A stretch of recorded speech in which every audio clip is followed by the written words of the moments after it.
Back to our channel rural academy. और जैसा कि आप देख सकते हैं हम आ चुके हैं अपने ग्राउंड पर और हमारे व्यूवर्स द्वारा ये कमेंट किया गया था कि सर बैटिंग ट्यूटोरियल पे वीडियो बनाइए, खासकर फाफ डू प्लेसिस के बैटिंग एनालिसिस कीजिए। तो उसके ऊपर आज हम वीडियो बनाने वाले हैं आप लोग की डिमांड पर। तो लेट्स स्टार्ट। और हाँ दोस्तों, यदि आप इस चैनल पर नए हैं तो चैनल को सब्सक्राइब जरूर कीजिएगा, साथ ही साथ बेल आइकन को प्रेस कीजिएगा ताकि नोटिफिकेशन सबसे पहले आप तक पहुंच सके। तो चलिए जल्दी से स्टार्ट करते हैं। तो गाइस, जैसा कि आप सबको पता है कि फाफ डू प्लेसिस जो हैं वो एक ऐसे प्लेयर है जो कि हैंड आई कोऑर्डिनेशन के नाम से जाने जाते हैं। उनका जो बैक लिफ्ट है, साथ ही साथ जो उनका स्टांस है, बैट पकड़ने की जो क्रिया है, अभी आपके स्क्रीन पर आ रहा होगा, बैट पकड़ने की जो प्रक्रिया है उनका वो सबसे अलग है। साथ ही साथ शॉट खेलने का जो तरीका है वो भी सबसे अलग है, जिसके चलते हमारे व्यूवर्स ने जो डिमांड किया था कि सर फाफ डू प्लेसिस के बैटिंग एनालिसिस पर वीडियो बनाइए, तो उसके लिए आज हम वीडियो बना रहे हैं। तो आज के इस वीडियो में हम पार्ट में जानेंगे कि वो बैटिंग कैसे करते हैं, बॉल को कैसे फेस करते हैं, साथ ही साथ इतनी आसानी से वो अच्छे शॉट कैसे लगा सकते हैं। तो लेट्स स्टार्ट।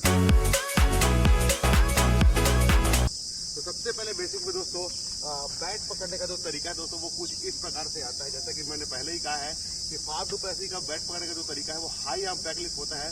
इससे ज्यादा हाई आर्म बैक लिफ्ट या फिर हाई बैक लिफ्ट जिसको लोग बोलते हैं वो किसी का नहीं हो सकता। ये सबसे अच्छा होता है दोस्तों इंटरनेशनल क्रिकेट में। यदि आप कभी भी देखेंगे जो अच्छे प्लेयर होते हैं वो हाई बैक लिफ्ट से खेलते हैं। उनमें से एक है Faf du Plessis, former South African captain है, साथ ही साथ प्लेयर है। वो जो बैट पकड़ने का जो तरीका है वो कुछ इस प्रकार से आता है। आप देख सकते हैं हाई बैक लिफ्ट यहाँ से एंड हो रहा है दोस्तों इस प्रकार से। लेकिन जब कभी भी वो शॉट खेलने वाले होते हैं तब एक बार बिल्कुल वो टैप करते हैं, उसके बाद फिर वो शॉट खेलते हैं। तो कहीं ना कहीं उनको अंदाजा हो जाता है कि यदि मैं बैट टैप कर रहा हूँ तो मेरा जो बैक लिफ्ट है बैट का वो कहाँ से आ रहा है। तो इस प्रकार से वो कुछ शॉट खेल लेते हैं। तो सबसे पहले दोस्तों हम ये जाने कि बैक लिफ्ट कितना हाई रख सकते हैं। जितना आप बैक लिफ्ट हाई रखेंगे फाफ डू प्लेसिस की तरह कुछ इस प्रकार से आप रखेंगे तो आपको बॉल खेलने में आसानी होगी। तो दूसरी बात मैं यदि बात करूं दोस्तों, दूसरी चीजों की मैं यदि बात करूं तो हाई बैक लिफ्ट के साथ ही साथ उनको अलाउ करता है ये हाई बैक लिफ्ट की वो शॉर्ट बॉल को अच्छे से खेल सके। और एक छोटी सी टेक्निकल बात दोस्तों मैं आपको बता दूं कि यदि आप हाई बैक लिफ्ट से खेल रहे हैं तो हमने एक और वीडियो बनाया हुआ है how to bat like Sourav Ganguly. Sourav Ganguly जो प्लेयर थे, जो कैप्टन थे, हमारे इंडिया के फॉर्मर कैप्टन थे, वो भी कुछ उसी प्रकार का बल्ला पकड़ते थे। बल्ला पकड़ने का जो उनका तरीका था वो कुछ इस प्रकार से था, दोनों ही हाथों के बीच में गैप होता था। वो हमने आपको उस वीडियो में बता चुका है। जो कोई भी प्लेयर कुछ इस प्रकार से गैप रखता है अपने दोनों ही हाथों के बीच में, उसको शॉट खेलने में, ऑफ साइड के शॉट को खेलने में बहुत ज़्यादा आसानी होती है। एज वेल एज उनको फुल शॉट खेलने में भी कोई परेशानी नहीं होती। यदि आप ऑफ साइड में अच्छा खेलना चाहते हैं, साथ ही साथ फुल शॉट में परेशान होते हैं, यदि आप बाउंसर गेंद पर परेशान होते हैं, तो निश्चित तौर पर ये जो टेक्निक है फाफ डू प्लेसिस की दोस्तों, ये वाला वो आपको निश्चित तौर पर बहुत ज़्यादा कारगर साबित करेगी, बहुत ज़्यादा फायदेमंद होगी आप लोग के लिए। तो इस वे को आपको अपनाना है। होल्ड करना है कुछ बैट को इस प्रकार से, देख लीजिए कैसे बैट होल्ड है। आप चाहें तो दोनों के बीच में गैप जो है वो कम कर सकते हैं, लेकिन फाफ डू प्लेसिस हल्का सा बैट दोनों ही हाथों के बीच में गैप देते हैं, जिससे कि उनको टैप करने में आसानी होती है। और जब कभी भी शॉर्ट बॉल होती है वो आसानी से अपने शॉर्ट बॉल को रन में तब्दील कर सकते हैं। यही उनकी खास बात है। तो दोस्तों तीसरी चीजों की मैं यदि बात करूं तो उनका आता है ट्रिगर मूवमेंट। तो जब कभी भी फाफ डू प्लेसिस अपने बैट को टैप करते हैं तो उनका जो ट्रिगर मूवमेंट है एकदम छोटा सा ट्रिगर मूवमेंट होता है, हल्का सा ट्रिगर मूवमेंट होता है बैक एंड अक्रॉस जाने का। यही ट्रिगर मूवमेंट आपको रोहित शर्मा के भी बैटिंग में मिल जाएगी, हल्का सा बैक एंड अक्रॉस जाने की, जिससे उनको लेंथ के बारे में पता चल जाता है। लेंथ एडजस्ट कर लेते हैं कि बैक ऑफ लेंथ है कि सामने वाली गेंद है, उस हिसाब से वो शॉट मेकिंग करते हैं। तो दोस्तों ये तो रही बात दोस्तों ट्रिगर मूवमेंट की। तो ट्रिगर मूवमेंट आप भी ले सकते हैं, हल्का सा ट्रिगर मूवमेंट लेना है back and across. Back and across जाने का मतलब ये होता है दोस्तों कि आपका जो पैर है, पिछला वाला पैर है, वो हल्का से पीछे जाएगा। साथ ही साथ आप टूवर्ड्स द बॉल रहेंगे। जब कभी भी बॉल आगे आने वाली रहेगी उसके लिए आप ड्राइव खेलने के लिए तैयार रहेंगे।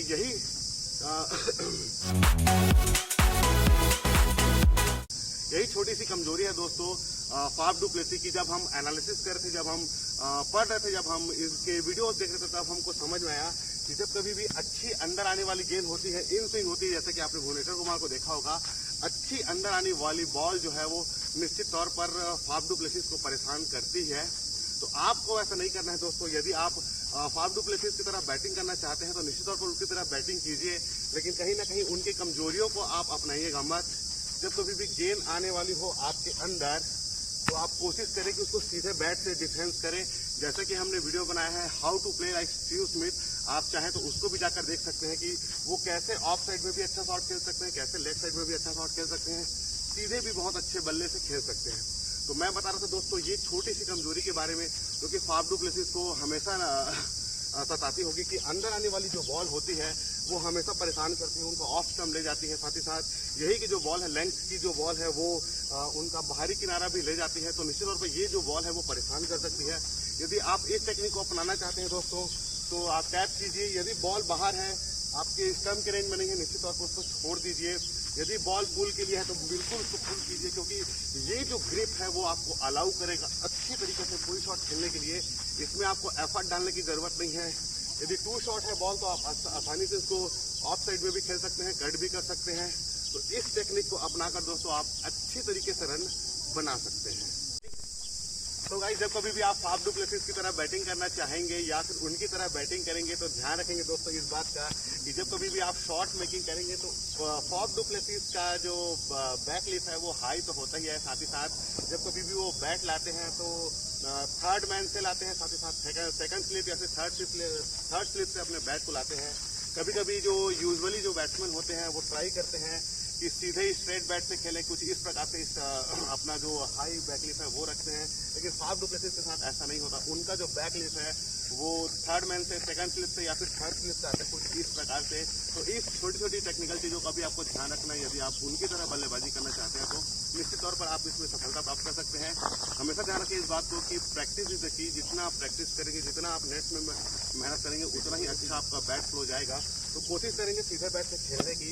यदि आपको अंदर आने वाली बॉल पर परेशानी हो रही है तो सिर्फ डिफेंस कीजिए।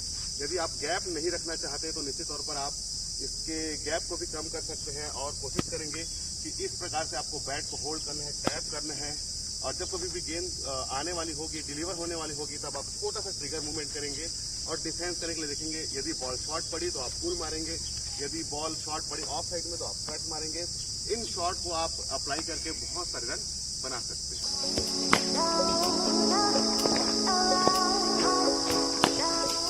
तो गाइस आज का वीडियो आप लोग को पसंद आया होगा, क्योंकि आज हमने एनालिसिस किया है फाफ डू प्लेसिस के बैटिंग का। उनकी कमजोरियों को आप दरकिनार करके उनके अच्छाइयों को अपनाइए और साथ ही साथ प्रैक्टिस कीजिए। कोशिश कीजिए कि आप हाई आर्म बैक लिफ्ट से खेलें, साथ ही साथ स्ट्रेट बैट से खेलने का प्रयास करें। जितना आप स्ट्रेट बैट से खेलने का प्रयास करेंगे उतना ही अच्छा आपका शॉट मेकिंग होगा। आई होप तो कि पसंद आया होगा। अगर पसंद आया होगा तो लाइक कीजिए, सब्सक्राइब कीजिए, साथ ही साथ चैनल को शेयर जरूर कीजिएगा और कमेंट करना ना भूलिए। हम आपके सारे कमेंट पढ़ रहे हैं। तब तक के लिए मिलते हैं नेक्स्ट वीडियो में। दुआओं में याद रखिएगा।